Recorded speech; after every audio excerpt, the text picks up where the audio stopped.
Arabako ardogintzako langileek urriaren 21ean egin zuten hitzarmen duinaren aldeko lehenengo mobilizazioa, Bastidan kotxe karabana antolatu zuten hain zuzen ere. 2022an hasi zen hitzarmena negoziatzen, baina bilerak bertan behera utzi zituzten. Orduan LAB, UGT eta Comisiones Obreras sindikatuek erabaki zuten 2021an hasi zituzten mobilizazioak berriro antolatzea. Azaroan Arabako batzar nagusietara jo zuten sindikatuek egoera azaltzeko. Sindikatuen esanetan akordioek oso urrun jarraitzen dute, soldata igoerari dagokionez, aldaketa txiki batzuk eman dira. Arabako ardogintzako mahai negoziatzailearen bilera berria izan dugu hemen Guardian. Bertara, SEAK planteamendu berriak ekarri dituen arren, hobekuntza batzuekin, hauek oraindikan ez dira nahikoa, eta ez ditu asetzen sektoreko langileen beharrak eta nahiak. Uste dugu, SEAK mugimendu hau egin baldin badu izan dela, azkenengo asteetan eta hilabetetan aurrera ematen ari dugun dinamika mobilizatzailea gatik izan dela. Eta uste dugu ere, bertan sakondu eta gehitu behar ditugula mobilizazioa. Hala ere, zenbait aurrera pauso eman dira. Proposamen ekonomikoaz gain, upategiek jardunaldi jaitziera txiki bat proposatu dute. Eta lan gaixotasun edo istripua dela eta eragindako aldi baterako ezintasun osagarriak hobetzera ireki da. Oionen egingo dugu kotxe karabana bat eta manifestazio bat, eta larun batean ere Gasteizen egongo gara Ardo Araban. Horregatik gonbidatzen ditugu Araba Errioxako langile guztioi, han bertan larun batean gurekin egotera. Gauzak horrela LAB adierazi duenez, mugimendu horiek sektoreak burutzen ari diren mobilizazio eta presioari esker lortu dituzte.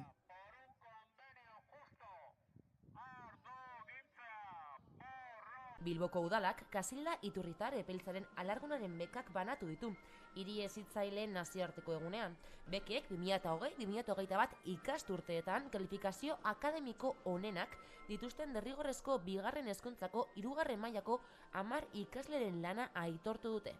Zorionak zuen kalifikazioengatik, nola ez. Ikasteko gaitasun handiaren isla direlako. Baina baita aleginarena, iraunkortasunarena eta lan gogorrarena ere. Egia esan, zuen ikaskideentzat erreferente izan behar duzue, traktoreak izan behar duzue, eta ikasturte bakoitzean ibilbidea egiten eta helmugara iristen lagundu behar diezu. Azkenean komunitate bat izan behar zarete, eta komunitate horretan laguntza izan behar da, zutabe nik esango nuke nagusiena. Kontuan izan lehenengoa iristea baino garrantzitsuagoa dela iristea. Eta horretarako denak iritz daitezen ereduak zarete. Bekeen zenbatekoa ikasturteko 415 eurokoa da batxilergoko eta prestakuntza ziklotako ikaskedetan hasten direnentzat, eta ikasturteko 905 eurokoa unibertsitate graduetan sartzen direnentzat. Bekak eskuratu ahal izateko DBH-ko 3. mailan gutxienez 8,5ko batazbesteko nota izan barrute ikasleek, eta ondoren egoera berean dauden beste ikasle batzuekin lehiatu oposizio batean. Bekadun ikasleek bekari eutsi ahal izango diote, beti ere laguntzaren zedea den ikasturteko batazbesteko nota oso ona badan. Edizionetako 10 ikasle bekadunek nota honenak lortu zituzten, azterketako 279 parte hartzaileen artean. Zematutako datuen arabera, 1993-tik 2022-ra, 459 bilbotarrek jaso dute beka hori. Bilboko alkateak Euskara eta Hezkuntza Saileko zinegotzi Koldo Narroizarekin batera banatu ditu bekak. Udaletzeko Arabiar aretoan, Aburtok ikasleak zoriondu ditu eta animatu egin ditu ikasten jarraitzera eta bikaintasunez egitera. Gainera alkateak gaineratu du espero duela nahi duten lanbiderako ibilbide akademikoa eta lan ibilbidea Bilbon aurkitzea. Jarrai ezazue zuen prestakuntza akademikoarekin eta egin ezazue orain arte bezain bikain. Bilbon zuek bezalako talentua eta jarrera duten gazteak nahi ditugu. Hiribilduan bere gaitasun profesionalak garatzeko aukerak aurkituko dituztenak.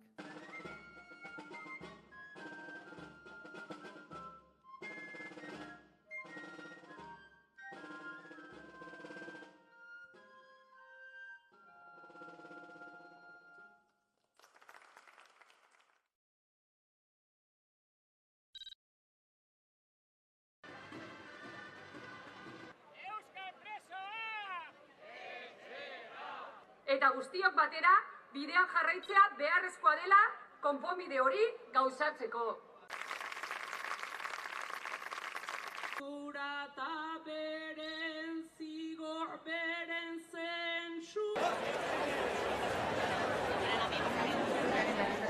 Ikusita, eta bendua kamarrean giza eskubideen eguna dela aitzaki hartuta, Durangon, bosterdietan manifestazio bat aurre ikusi du sarek, presoei aplikatzen zaien salbuespeneko legediaren amaiera galdaesteko eta batez ere gradu progresioi dagokion honen jopuntu nagusi diren eta sufrimendua gehien pairatu duten senide guztiei. Besarkada estu bat, salbuespen lege.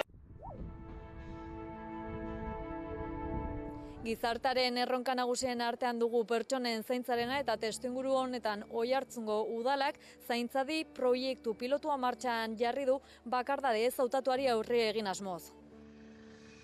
Legislatura hontako proiektu garrantzitsuetako bat bai zen zaintzari buelta bat ematia, bai. Hasi ginen zaintzan inguruan hausnartzen, eredu berriak bilatzen, herrian aldetik bazeon kezka bat, udalan aldetik bai, eta ordun bilaka hasi ginen zer nahi genuen, ez? Nola sortu genezaken herria ondo zaindua eoteko sisteman bat, bai. Oso garbi genuen izan behartzula elkarlan bat, herria eta udalan arteko elkarlan bat eta saretze lan bat sortu behartzela. Hortik abiatuta iritsi ginen zaintzadi proiektura. Zaintzadi proiektua helburu diferente asko betetze ditu. Sentsibilizazio lan bat badao ja martxan jarri dena. Diagnostiko bat osatu berri da. Prebentzio lan bat badago, horre apostua egin da adintarte batean hastea erabaki zen, nunbaitetik hastearren, orduan 55 urtetik gorako jendeantzako proiektua da, 2 urteko proiektu piloto bada, printzipioz. Adina 55 izatea arrazoietako bat da prebentzio hortan laniteko aukera eukitzea, bai?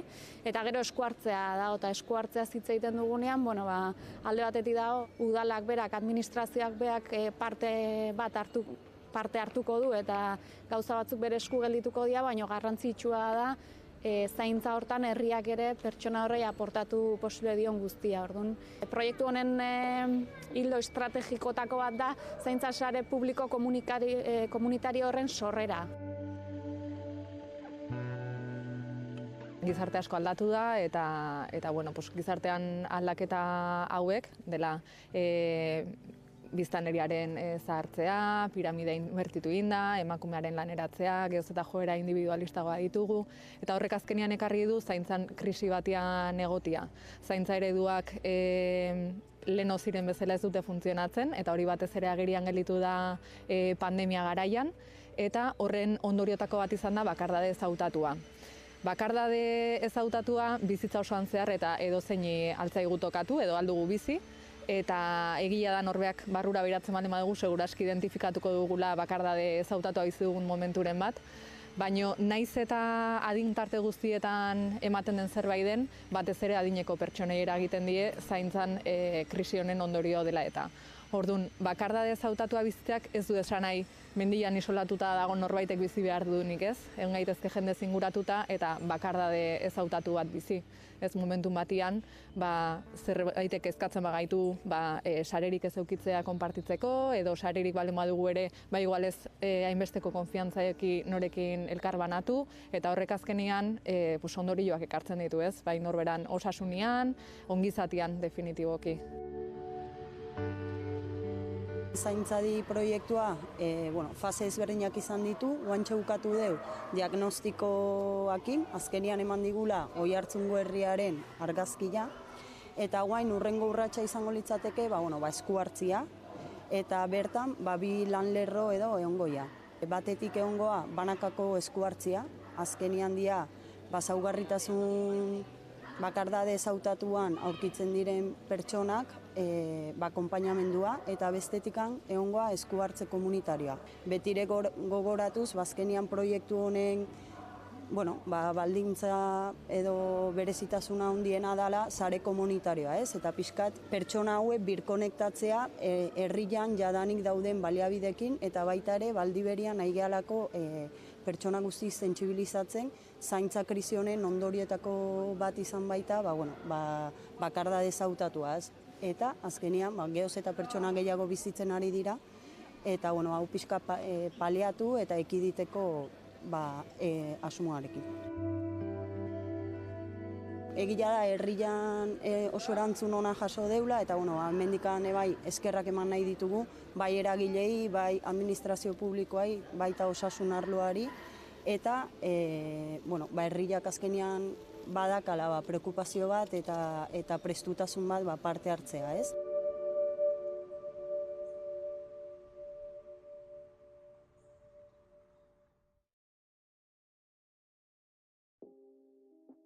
Gaur egun orokortasun batean lantzen dugu pantailetan euskerak duen erronka, iruditzen zaigulako gizarteari orokorrean eragiten diola, hizkuntza ohituretan eragiten duela, kontsumitzen dugunak. Diskriminazio egoera hau edo hizkuntza zapalkuntza egoera hau oso normalizatuta eta barneratuta daukagu. Gaur egun telebistetan dauden kate digitalen artean 3 ditugu euskeraz, ETV bat, ETV eta ETV 3 eta 11 telebista, gehi tokiko telebistak. Plataforma digitalen irautzarekin, streaming plataformetan milaka eta milaka eduki daude. Oraindik ere ez da 0,1 iristen euskerazko eskaintza plataforma nagusi hauetan, eta erabat flagrantea eta mingarria iruditzen zaigun kasu bat da zinemaren kasua. Zinemaren kasuan gainera eskuduntzak daude, hau goitik bera arautzeko, eta Euskal Herriko zinemaretoetan eskaintzen diren filmen 1% soilik ematen da euskeraz.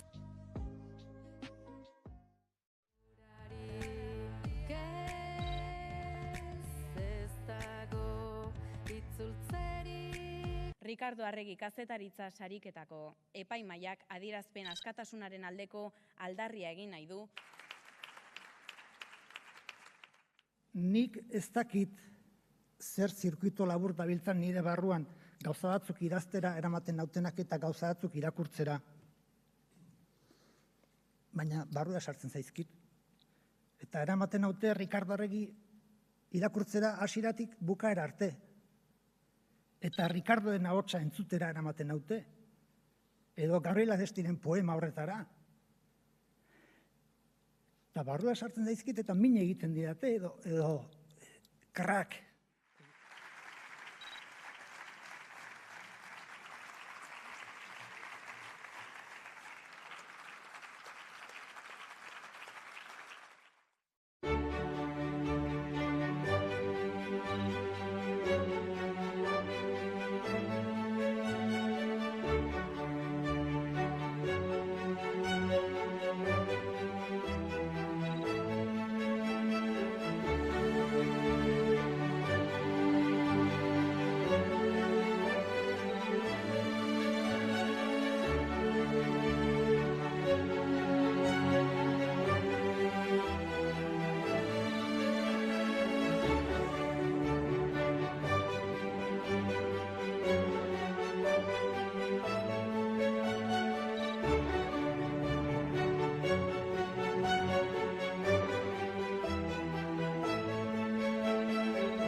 jantzien izena eta ezen oiz berriz aipa.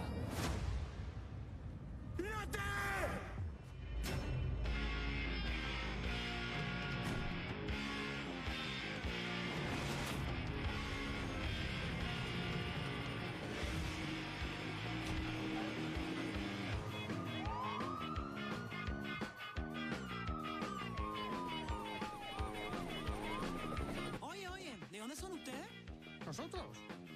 ¿Holandeses? ¿Ah, sí? Ustedes no son holandeses, son vascos. Mi papá era vasco, beltza naiz eta harro nago. Yo le guardo el secreto, pero tú me enseñas euskera. Sarri, sarri, sarri, sarri, sarri, sarri. Sarri, sarri, sarri, sarri, sarri, sarri. Sarri, sarri, sarri, sarri, sarri, sarri. 2019an Garik eta Josuk eskaini zituzten kontzertuek izugarrizko eragina izan zuten. Ertzainak taldearen jarraitzaile asko hainbeste urteren ondoren berriz Aitormena ozen abestu zuten. Pandemiak eten zituen kontzertuak eta orain bueltan daude Gari, Josu eta Txanpin. Orain bai agur esateko, abenduaren 16an eta 17an beken izango dira eta azkeneko emanaldia Gasteizen izango da. Urduri, ez? Gasteizen izan da Urduri ez nuke esango ez.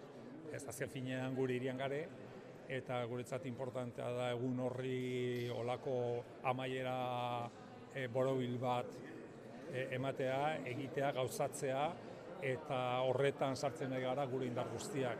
Nahi dugu Euskararen festa bat izatea, nahi dugu 80 hamarkadan bizi izandako mugimendu sozial, artistiko, potente hori baitaren nolabait eskutik ekarri, ez?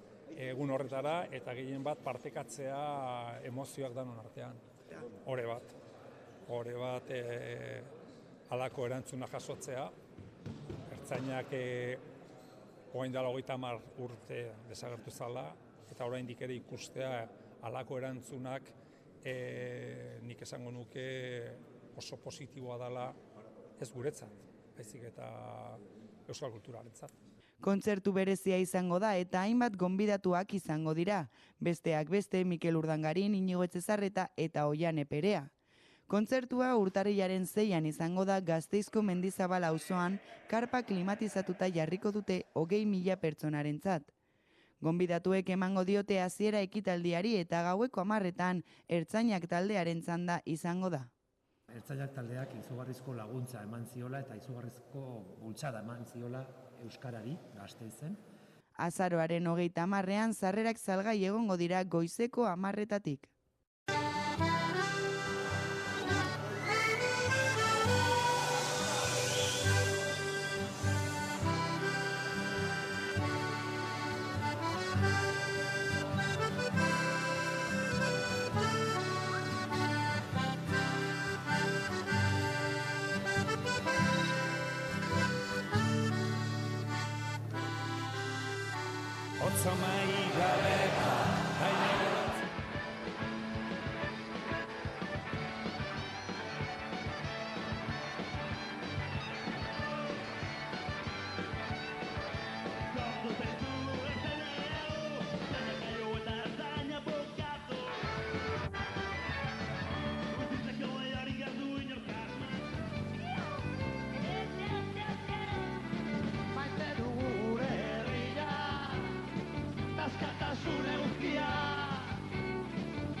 Tabakalera Donostiako kulturzentroa erreferentziazko toki bihurtu da aste honetan etorkizuna eraikiz kongresua egiten ari baitira bertan eta horren berri eman digu Xabier Barandiaran arduradunak.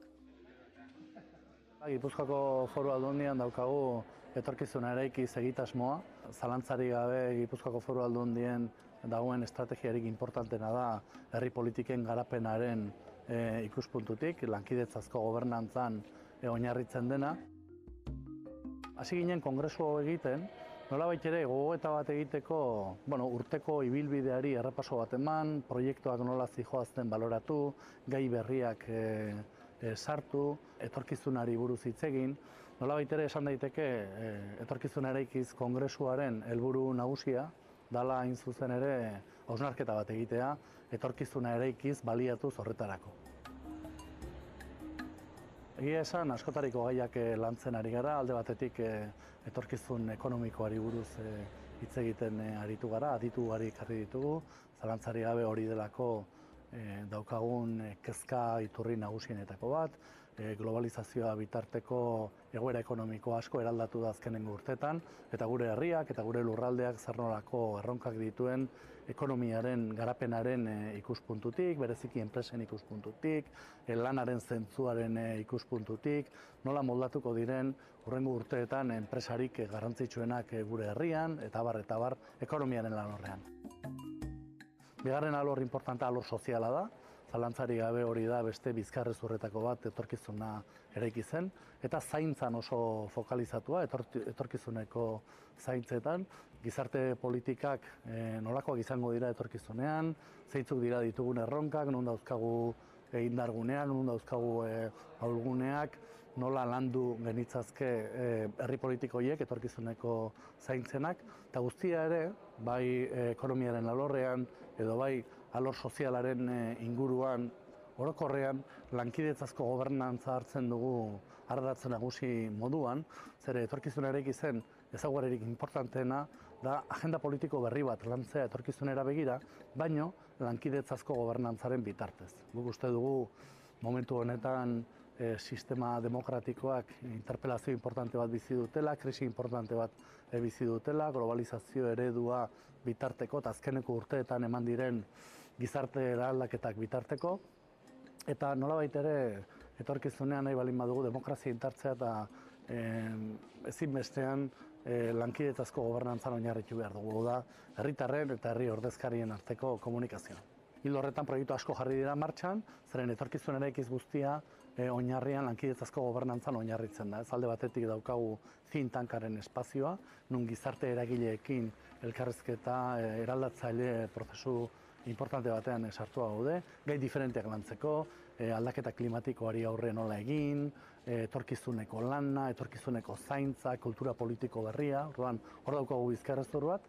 Gero dauzkagu beste proiektu esperimental asko, lankidetzazko gobernantzan oinarritzen direnak baita ere, eta gero ez daukagu gazterik, behar bada etorkizuna eraikitzen dagoen gauzarik importanteena da, 11 erreferentzia zentru sortu direla hain zuzen ere, gure lurraldean estrategikoak diren erronkei aurre egiteko, lankidetzazko gobernantzan oinarrituta eta beti ere kontutan hartuta zeintzuk diren lurralde bezala ditugun indarguneak. Etorkizuna eraikitzen barruan kokatzen den erreferentzizko zentro bada, eta gure helburu nagusia da etorkizunan euskara erabiliko dela bermatzea. Hortarako 3 ardatz nagusi jorratzen ditugu, batetik espekulazioarena edo etorkizuneko ikuspegiarena gazteen bitartez, eta gero gizarte ezaugarritzen duten aniztasuna eta digitalidadearen bitartez. Hona ekarri gaitun berezitasun bat aipatuko beharko bagenu, ez? Gobernantzari dagokiona azkenean badan horretan nahiko berezia ere, 2016an abiatu zen bere sorrera prozesua, eta hasieratik euskararen eragile sozialak eta Gipuzkoako Foru Aldundiak batera egindako elkarrizketa prozesu baten emaitza da, ez? Horrek eraman gaitu gaur partzuergo misto baten egiturara, non erabakimenean edo erabakigunean ez dagoen hegemoniarik eta gehiengoak irabazi egin behar diren, edo adostu. Hau herritarrari dago zuzenduta zalantzari gabe. Herritarra da lankidetzazko gobernantzan protagonista, eta baita ere nik esango nuke gizarte eragilei, ez?